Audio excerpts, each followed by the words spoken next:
So Benjamin and I are out here today. It's a pretty chilly day, isn't it, Ben? Mm-hmm. But we have been collecting cedars, and what we're doing is we're going around and we're picking up as many cedar seedlings as we can possibly get and throwing them in a bucket, and then we're going to take them back up to the house and plant them. Like this. That is not exactly a cedar seedling. Okay, let me show you another one.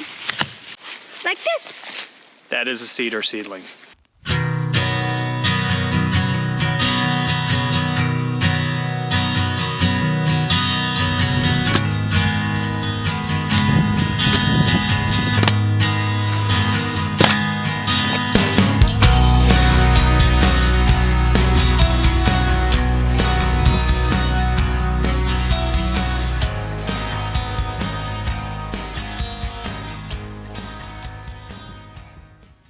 So I guess it's been about a year now. It was November or October, end of October, early November 2017.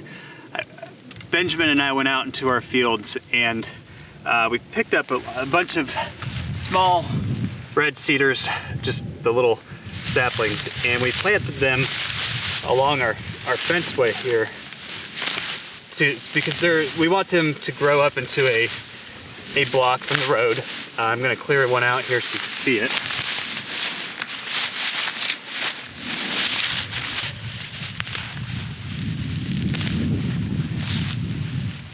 So here is a red cedar. This time of year they go dormant, kind of. And the young ones can actually look like they're dead in some ways. This one's not dead. You can see the growth on the leaves. The red cedar is not they can be a little squirrely looking when they're younger, and I'm sure I have some much better specimens. Part of the problem with these red cedars is that I didn't keep them weeded out. I put them in the ground and I just let them be. And I came back about a year later, about a month ago, to check on some of them. Throughout the year, I've kind of just laid eyes on them to see if they're still there. You can tell that I haven't mowed along the line where these are planted, and they're all the way down this line. I didn't lose a lot of red cedars. So what I wanted to do is explain to you how well these have done and what to expect if you're going to transplant these. Number one, the larger red cedars that I transplanted, most of those died. I had a better success rate from the smaller red cedars. And I think that's just because they had a smaller root system. It was easier for them to adapt in their new environment. I think I expected to have like about a 60 to 70% survival rate when I planted these. I planted a couple hundred of them. I've probably only lost about 10 or 15. A couple of them were fatalities of other things like our power company coming in and spraying. So out of a couple hundred, to only lose that many, I'd say my success rate was a lot higher than 60 to 70%. It was up there in the 90s. For a while, it seemed like a lot of them had died off because they do kind of start to look this way in the winter time. So I thought for sure some of them had died. And then when they do come back, a lot of them didn't grow that fast. So the grass pretty much just covered them up, and I couldn't even tell where they were. I had to kind of guess where my line was and just not mow it for a year because the grass had taken it over. And with so many of them, it's a lot of work to go up and down this line, weed them out. Though I am going to try and do that this winter because I'm pretty excited about them now. But as the grass died off in the fall and the trees started coming up, noticed a couple things. They grew the most in the fall, right before they went dormant, and they grew substantially in the fall. These were little trees, and they're almost twice the size that they were. But looking down the line, even this one in here, this would have been a very small tree. It's at least a couple feet high. So if you do plant them, keep in mind, I planted them close together because I was expecting a lot to die. Not a lot died. Not in the first year anyway. They did not do a whole lot for the first year as far as growth. They did a whole lot at the beginning to end of fall this year, and then of course they're starting to go dormant again.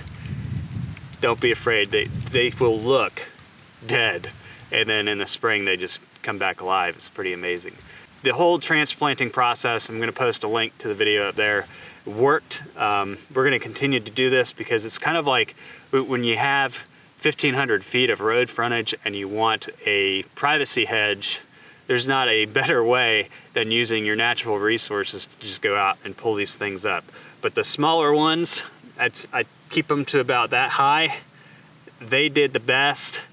The bigger I got, the higher my mortality rate was on them.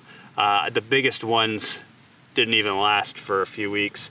Some of the medium-sized ones, they survived. This might have been a medium-sized one just from how tall it is, but then seeing how some of the other ones have grown, it just in the fall months, it's hard to tell exactly what's going on with them. I didn't have to weed them. They did fine. You remember, these trees grow naturally in fields all the time. So once the roots kind of set in, they're pretty much good to go. They're gonna grow. They'll grow almost anywhere. I have some planted in shady areas. I have some in full sun. That had nothing to do with their survival rate. If anything, they like the shady areas as much as the sun. They thrive in the sun, but they like the shady areas too. The soil types, there's different soil types that these are planted in, some rocky, some clay. They survived in all soil types. Eastern Red Cedar is definitely an easy tree to transplant. When I pulled them up in the field, I just grabbed low on the root, on the stem, and slowly pulled them up out of the ground. That probably damaged the roots of my larger trees, which is probably why they didn't survive. Smaller trees didn't have as much of a root system, so it didn't hurt them as much. And then planting them, I didn't do any soil mitigation or anything. I just put them straight in the ground. And then we left them alone. So, very easy to do. Very successful so far at growing these. And again, I didn't weed them, I just let them grow. So I'm excited about that. We're gonna be probably doing more of these this year, so I'll do some more updates and show you how these look as I clear them out. But I'm pretty excited with my success rate so far. If you look down the line, you can kind of see them popping up as the winter grass dies off. Dead ones here or there, but even the ones that look dead this time of year, as I clear them out, I'm gonna leave them be because they turn red.